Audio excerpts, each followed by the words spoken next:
harga diri yang lebih murah dari sebuah revisi. Bahkan kita juga tidak bisa ngobrol panjang lebar soal idealisme suatu karya. Karena jawaban kliennya, bikin kayak gini kok mahal ya? Padahal kan gini doang. Ada keringat yang sengaja dianggap gak pernah ada. Indonesia, negara kita makin sakit karena dengan berita-berita yang ini.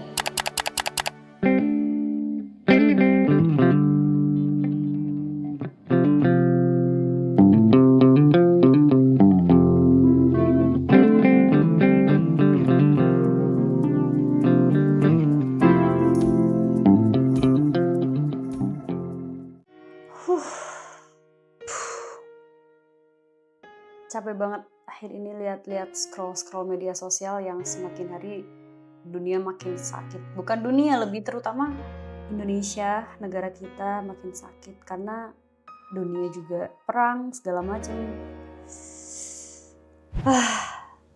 Karena memang terkadang dunia itu cuma mau melihat hasilnya. Tepuk tangan, lampu panggung, dan estetika yang memanjakan mata. Tapi di balik dari beberapa menit hasil karya suatu film, video yang kita tonton, ada ribuan jam yang dicuri dari waktu tidur. Ada ide yang diperas sampai kering. Dan ya, ada keringat yang sengaja dianggap gak pernah ada. Industri ini katanya memang indah, tapi di dalamnya banyak ide-ide yang terkubur karena gak pernah dihargai. Malam ini aku mau bicara soal harga diri yang lebih murah dari sebuah revisi. Ini adalah Invisible Sweat. Masih ingat dengan berita-berita yang ini? Ya, ide kreativitas yang harusnya mendapatkan suatu harga, baik itu berupa angka atau apresiasi di tengah masyarakat, tapi mendapatkan tuntutan pidana. Ya, orang kalau lihat hasil karya kita bilangnya sih, wow, keren banget. Tapi menurut kalian, ada berapa banyak keringat yang gak kelihatan? Dan kira-kira sebagai salah satu pekerja di industri kreatif ini, kapan momen paling sakit hati pas kalian nyodorin ide yang udah kalian bangun dan kalian riset berhari-hari bahkan berbulan-bulan untuk kalian wujudkan bersama suatu tim industri kreatif?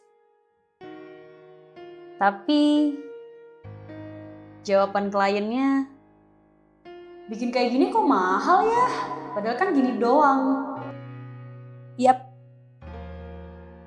mungkin aku dan timku pernah ada di posisi seperti itu. Dan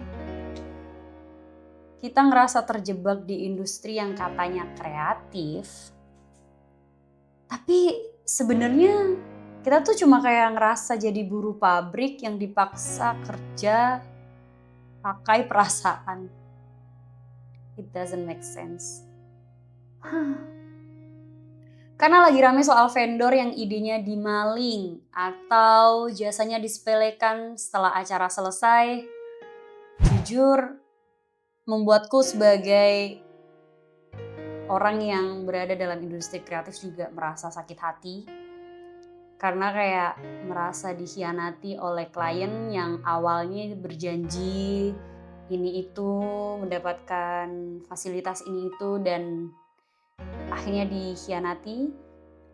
Ketika kita meminta hak kita, let's say kita meminta payment, meminta hasil kerja, hasil keringat kita dan tim kita, tiba-tiba mereka pura-pura amnesia atau bahkan hilang entah kemana. Masih mending.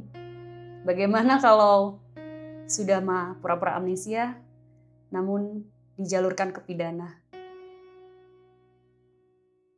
Mereka nggak akan pernah tahu bagaimana rasanya duduk berjam-jam di depan layar monitor tepat jam 3 dini hari, merelakan waktu tidur, istirahat meskipun mata udah perih karena grading atau editing.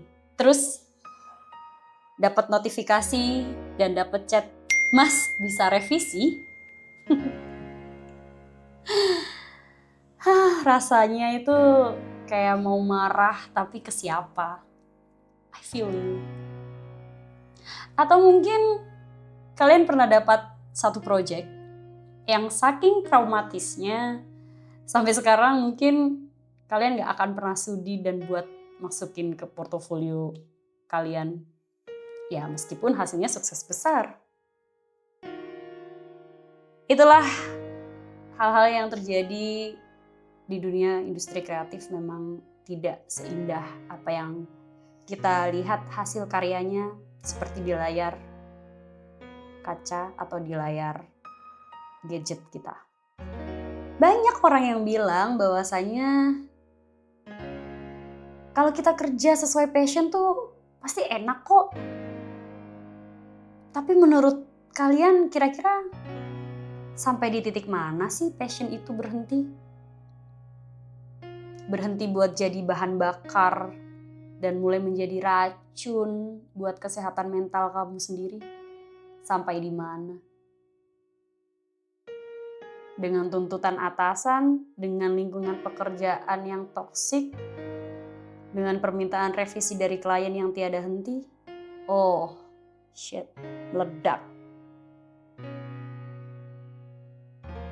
Kalau standar industri kita cuma mentok di yang penting murah dan yang penting cepet, 5 tahun lagi apa masih ada ruang buat kualitas dan kejujuran dalam berkarya? Bahkan kita juga tidak bisa ngobrol terlalu panjang lebar soal idealisme suatu karya. Karena uang akan mengesampingkan keidealismean kita. Dan itu juga pernah terjadi pada diriku sendiri. Lagi-lagi, satu-satunya kemewahan yang aku punya yaitu adalah idealismeku. Kugadaikan demi suatu karya yang mereka bilang. Tapi gak apa-apa. Terakhir, kalau kita bisa ngomong jujur ke semua orang yang pernah gak ngehargain keringat kita, coba aku mau tahu. Satu kalimat yang pengen banget kalian teriakin di depan muka mereka. Apa?